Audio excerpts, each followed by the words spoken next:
Good evening, ladies and gentlemen, and welcome back to the Shadow and Sun public service announcement. Today, we're teaching everyone how to do things. That's right. Tonight we're going to show you our 10 steps in getting our stretch goals from Dungeons and Lasers to their absolute best. We've got 10, hopefully, somewhat, well-known, but in this particular order, steps that will help you get them just as good as possible. Starting with... Oh, yeah. Sprue. That's actually the number one step. It's actually 11 steps. You need to have a sprue with things in it first. I've actually cut a few pieces out already, but this sprue was... Are you impatient? A little, yeah. Okay. This sprue will help show off the 10 steps. Starting with? Don't wash it. Yeah, that's kind of useless. I saw recently on Facebook a lot of people are talking about washing their sprues to get the mold release. And if there's any mold release on these sprues, I haven't noticed it. There is a point when you should wash the sprues, and we'll get to that. But that's not yet. There really is a actual perfect time to wash the sprues. You don't need to wash them twice. But you don't need to wash them right now. You technically can, but it's just a waste of time and waste of soap, water, the whole bit. We'll get to that in just a moment. First, got your clippers. I got these clippers for like $5 at our local hardware store. They're Craftsman, so they're going to last a good long time. There are bigger clippers. There are smaller clippers. There are clippers with... But these are the smallest ones we use? Yeah, I couldn't find some of the ones that have been recommended with a little bit different, cutting area. But these work for almost everything I've ever needed them. And when that exception comes, we'll get to that and we'll show you. But you want to start with the bigger pieces just to avoid breaking any of the smaller pieces. Things like this right here. Stress and stuff? Yeah, like this little hammer right here. I don't know if you can see it. You're going to want to wait and cut that out after you've cut out some things around it. But I'm going to start by, even though I don't like cutting the sprues themselves, I like having the plastic. Sometimes you come up with a really neat, and sometimes you can just break them off. Sometimes you get a really neat shape with a sprue that you want to use for some crafting. Like maybe this. Right, like here's another good example. Like this little piece right here would make a nice frame for a cave opening. I don't think we need to cut it out that much. Yeah. But just and if you can't get this in here, then go to the sprue itself and cut that instead. Don't try to force your clippers in there. They'll get to cutting soon enough. And also, is cutting. I guess you already said that technically. Okay, and then a lot of times these sprues, especially with the floors and walls, they come out just. You can just break them out by a little bit of bending. But since you've got a lot of little parts in here, you don't want to take that chance. Okay. Now, with this piece right here, this doorway, you notice there's a hoe. Yes. There's a hoe right in here. Now, you could try and clip it right here. But it'll break. It will break. I did this with my a shovel. Thank you. From one of the other sprues. And it snapped like a twig. I was able to glue it, but instead I'm going to clip right over here. Yeah, for small things. And hold it, hopefully, gently. Okay, it didn't break. Okay. That's a good sign. Yeah. It'd be pretty embarrassing if it broke in the video, right? Yeah. And so because I said that, that'll happen now. But because I've done what I just did, there's no stress on the second cut. Okay, see that? Came out so far, no break. Now... I don't know if I can fit this in here. These nail clippers... I actually wouldn't use nail clippers there. Make a nice gentle cut. And yes, there's a little nub there. You can go back at it. I've done nail clippers. I've only done this a few times. And by a few times I mean on one thing. And that was... The Xenodragon? Yes. And because I've clipped everything else around it, there's no stress being put on the piece. And there you go. The hoe is out. Nice and neat. Okay, now you're going to want to know what to do to get this little thing off. Now, a lot of people would use an x-acto knife, But if you make one misstep with the X-acto knife, you're going to leave a cut in the handle. Bad. You don't want that. Or worse, you could leave a big old nick right here. So I use one of two kinds of files. Metal files, this is a half round file. And believe it or not, this is the only file I've used in the last 10 years. You haven't even used the paper ones? Well, no, these are actually called... metal files. Right. These are actually called emery boards. They're for, you know, nail care, your fingernails and stuff like that. Why don't you sand your nails? Well, girls do. I don't know why. To get them smooth and things, so that they can put the nail polish on. And if you look at your fingernail, it's got these little lines in it, and I guess if you sand those down when you put the nail polish on, it gives a smoother coat. But for a piece like this, I would recommend using not this metal file, but this emery board. It's a little gentler, and a couple of careful filing actions, and you'll get that little nub down. Because a single swipe with this X-acto knife could literally cut a nice chunk, and you suddenly have a gap or a gouge into your plastic. There are times when you're going to want to use an X-acto knife, and like I was showing him earlier, if you're going to cut at like a mold line or something, and there's nothing on this side, say you want to cut this little nub off right here, and there's nothing over here for you to catch on, that's a good time to do it. But if you are going to try to remove a mold line or any other, you know, defect that you don't like, and there's something right here, and you misstep and slide into that, you're going to make a nick that's very hard to deal with. You might have to file that instead when you should have just filed to begin with. Now, on every Dungeons and Lasers wall or floor piece, there's these break parts where you've broken off or clipped off the piece from the sprue. These, even though they look round, they make a nice, really nice clipping action that cuts off most. And if there's any left, you can just file them. Exactly, and then you just file. Now, with these and regular files, you want to like tap them clean very often, especially with these paper ones, these cardboard emery boards. The friction will actually cause a little bit of plastic to kind of get stuck in there really well. And if you just tap them somewhere, you'll knock that dust out, and you'll get a lot more use out of these. With my first go-around with Dungeons and Lasers, I went through pack after pack after pack of these. And with my second go-around and parts of my third. Yeah. Actually, no, the second was... I got the new ones. Right. I've been able to make these last a lot longer. Even though I get them, you know, like 10 or 20 for a buck at the 99-cent store, you know, going out to the store these times right now, you know, it's not exactly something you want to do for a 99-cent item. So you want to, you know, make sure you grab everything all at once and make your list and get everything you can so you don't have to go back for another couple of weeks. But tapping these out, and same thing with the metal files, tap out the excess little bit of plastic.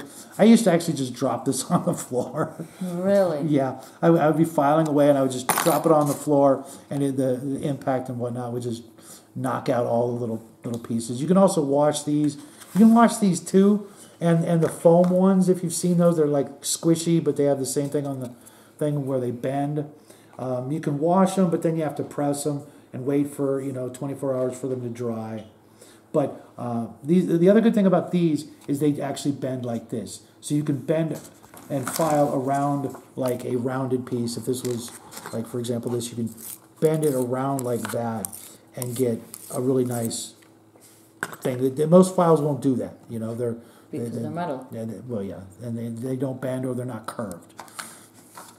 You have the round ones, but those will actually make a divot or a groove. Now, after you've filed and sanded all your pieces, this is the time to bury them. No, the time to do what? It's time to wash. Yeah, this is when you wash them. Excuse me. To get all that little filing dust off, because if you go to paint them now with all that dust, you're gonna find later on that you have some imperfections because the sand and dust was trapped under that level and layer of paint. You know, in places you don't like, in places you don't want, especially down here, which comes to... Can I bring something up? Sure. Something that isn't the same thing, but will be a bit similar, is when... Because having any sand or dust on it will almost ruin the actual piece. Yes. So you... we don't want to cut that in half. And it also won't snap, probably. Right? No, but I want to cut this piece out for the next part. Okay. And because something that's similar, not the same thing, is when we sprayed them with the very old, probably expired Citadel paints, mixed with the bad weather. We probably should have used them earlier. Yeah. Because they're probably good quality, but they were just old. Yeah. And also and at $20 a bottle, you know, you want to, you know, like a friend of ours said, you know, take a piece of masking tape and write the date of when you purchased that paint on it. Yeah, so that if you remember, they had dots on them. Yeah, that actually happens with other paints as well. A lot of people have that issue. Some people say it's from not shaking it up enough or the weather. I've only had, we never spray paint, I've never had the issue of dots showing up on it. I've had the issue of the spray not or being, if it's too close or too far, I forget which. Someone was talking about it recently. Well, either way, whatever caused it was bad. And it was a very similar effect, or just worse. Yeah, a lot of people get that effect also when they're doing their zenithal highlighting. Now, even though I'm not going to wash this piece off, I think you need to do zenithal highlighting with better quality and newer, fresher paint in a nice and also ventilated area and the right distance. And it's something we experiment with, but we're not great at it yet. Some paint will actually have dots, just huge, not huge, but larger globs of paint go onto the miniature. Yeah, the miniature or other thing you're spray painting, and in certain cases that'll ruin it. Yeah, especially if you're going for a zenithal highlighting, the last thing you want is a mottled looking, stippled looking. Yeah, because that happened to one of the things. Okay, now this piece goes in here as far as I know. Yeah. And you're going to glue this. Now, the next step is gluing, of course. Now, there's two kinds of glue we use. Testers or any other kind of model glue. I get it because it's readily available and it works. It has its drawbacks, as does super glue, as you've seen the little guy gluing himself to all kinds of things. Yeah, it used to be I didn't like it getting glue on me. Now it's just glue gets on me, and when I'm trying to pull my hand off of it, I pull the piece apart. Yeah, which is really all I care about nowadays. The super glue is for when you're going to glue the tiniest detailed parts. We'll go over the reasons. Over both? Yeah. With this glue, it will melt the two pieces together. Now, I've had this happen recently, much to my dismay, of trying to glue a tiny little piece with this kind of glue, and if you get even a tiny little amount extra, and then you try to wipe it off, you've already started that reaction, and that piece suddenly starts to try to melt basically itself. It's not gluing to anything, but the excess glue just does what it's supposed to do, which is melt plastic. By the way, I don't think you... Oh, no. It just goes the other way. No, it doesn't go like this, does it? I don't know. I can't see. It doesn't fit properly. Let me see. Do I need to sand something? I don't know. How did you put it? With the smooth end facing the back. Like this? Well, look, there's a. Well, we'll get to that later. So when you're gluing small details to each other, use the super glue, because the excess super glue that doesn't go in the holes or where the connection points are will run off and have no effect. It'll dry clear and really, really thin. This stuff you really just want to use unless the puddle's up. Right, and this stuff you just want to use a little bit on the bigger joining of pieces, like we're going to do now. Let me take a look real quick. Is this a bigger join of pieces? Well, you're just going to put a little dab here and maybe a little dab here, and then stick the... I don't think I need both. No, it doesn't need both. And I see what you mean. It looks like it's got a little bit of resistance. It doesn't want to go all the way flush. And before we open that, you might want to take our pokey tool, wherever that went. Which is how you were sharpening? Yeah. I actually have to not sharpen it, but scrape off the dried paint. Oh, okay. I mean, I don't think it is because every time I open it, it just Oh, starts okay. bubbling out. Yeah, that's actually the main reason why the... And you only use just a little bit of this. See, it still doesn't want to go down very deep. Won't this solve it anyways, or should you just completely clip it off? Maybe not. Maybe you should use the metal file? Will that work? No, I don't want to go too far. Okay. Because I do want that whole... I don't know what I think about the smell. Yeah, I'm good with that. If we get that in there like that, that little line is fine. Okay. Now, do I put it here? Put a little drop on the two flat pieces that are going to, touch each other.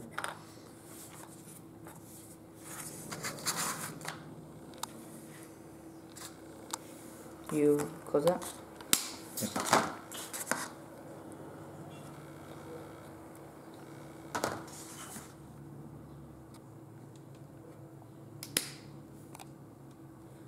If I see that a little bit might be slowly trying to come out. Then wipe it up as quick as possible.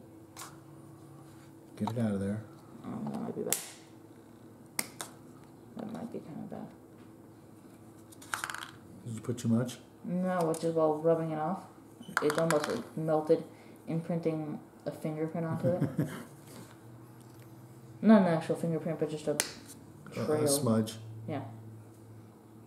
Other than that, good. I don't think it needs to be held together. Due to what it is. And we're going to do the example of super glue or... I'm going to try to get this piece out. It's... I don't think it has any stress anymore. No, it doesn't. I just want to get in there.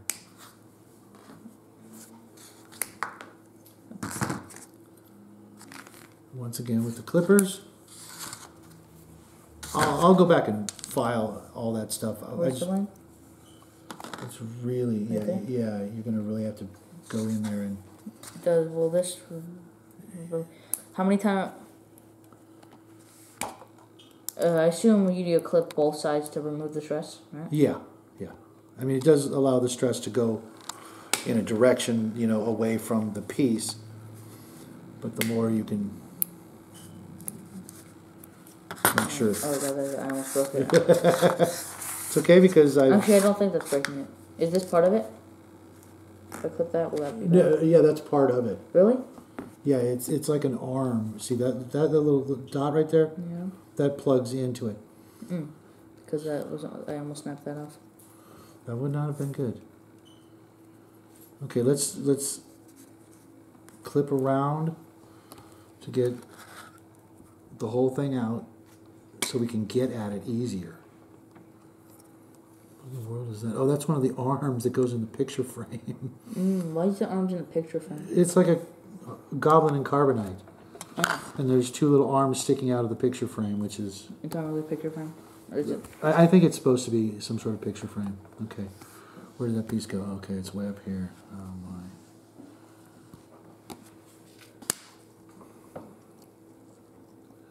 You might have to make several...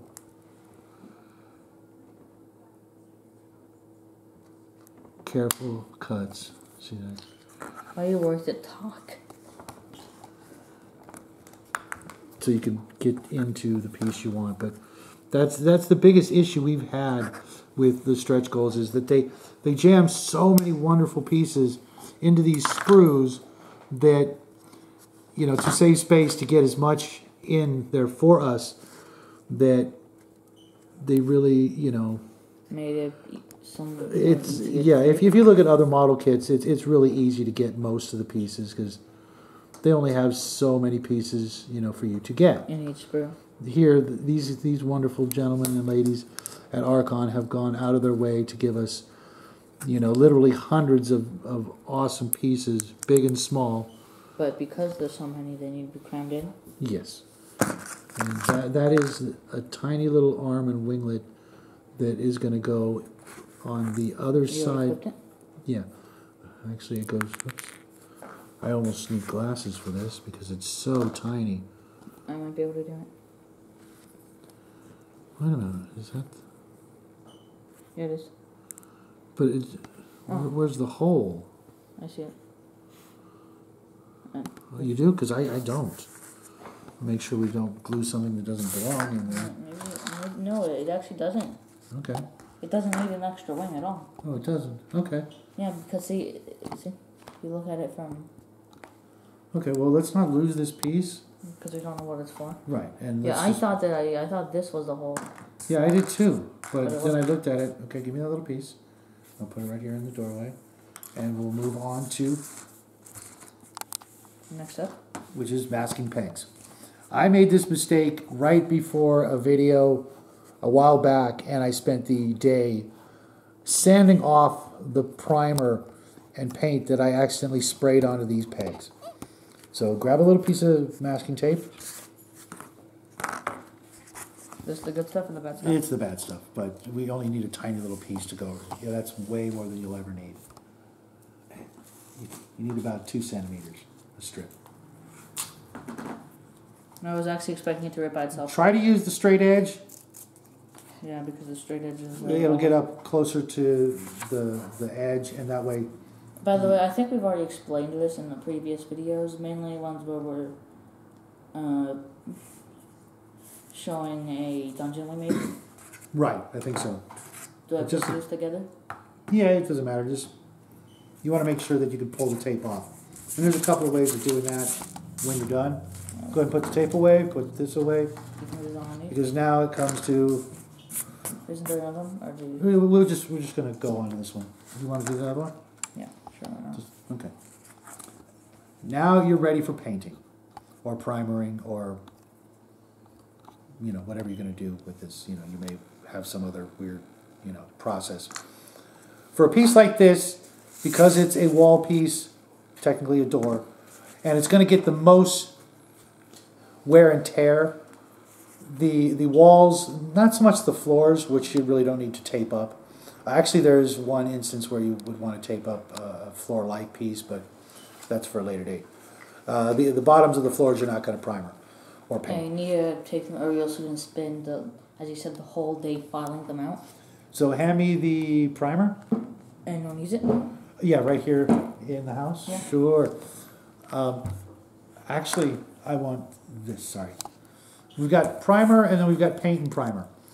The paint and primer is what I would use on a piece like this because it's going to get the most wear and tear. You want the thickest, strongest paint as your first layer because, yes, you're going to be pulling these out. Even though they fit nice, sometimes...